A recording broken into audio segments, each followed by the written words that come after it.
Despite the hostile international environment and constant attacks, energy cooperation between Budapest and Moscow stands firmly on its feet, said the Hungarian foreign minister after a meeting of the Hungarian-Russian Economic Cooperation Committee. Peter Szijjarto assured the Russian health minister who was present at the meeting that Budapest views economic relations with Moscow as its strategic interest.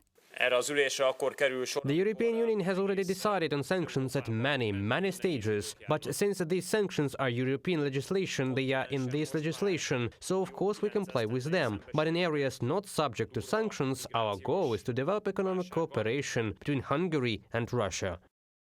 According to the Reuters agency, the largest Hungarian companies continue to operate in Russia, in particular the oil refining company MOL and the pharmaceutical company Gedeon Richter. Hungary also continues to import Russian gas. After the start of Russia's full-scale invasion of Ukraine, Brussels repeatedly called on Budapest to diversify supplies and refuse Russian fuel. The Hungarian government responded, more funding from the European Union is needed to reduce dependence on Russian gas.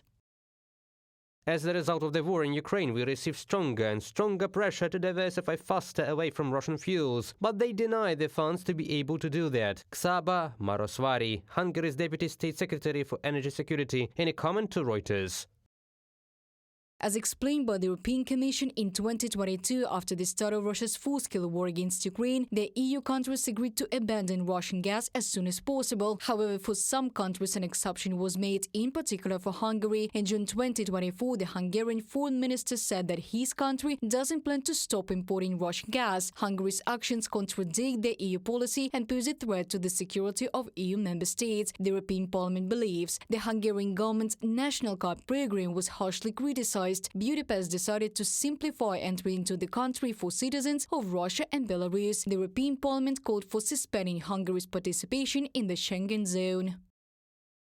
Hungary's national card scheme, in particular its extension to Belarusian and Russian nationals, to two states hostile to the European Union.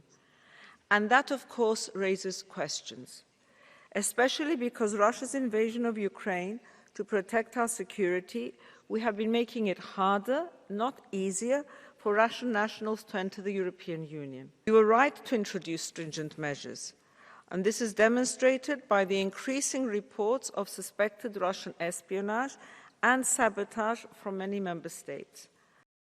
Another scandalous incident was the so-called peacekeeping tour of Viktor Orban. At the very beginning of Hungary's presidency of the EU Council, Viktor Orban went on uncoordinated visits to Moscow and Beijing. In addition, due to the violation of the principles of the rule of law in the country, the EU froze financial aid to Hungary and the total amount of 30 billion euros. However, Budapest was later granted access to part of the funds. Orban understands too well how dependent Hungary is on the European Union. He understands too well how helpless Hungary will be without financial injections from the EU, because relations with the European Union are, after all, regulated by treaties. If he tries to receive compensation from Xi Jinping, Vladimir Putin, then he understands in that case it will depend only on their goodwill. Hungary looks increasingly isolated among the EU member states, noted Polish Foreign Minister Radosław Sikorski. According to him, the last meeting of the EU Foreign Affairs Council ended with no one supporting Hungary's position. Reported by Diana Kolesnik, Krystyna Dąbrowska, UATV News.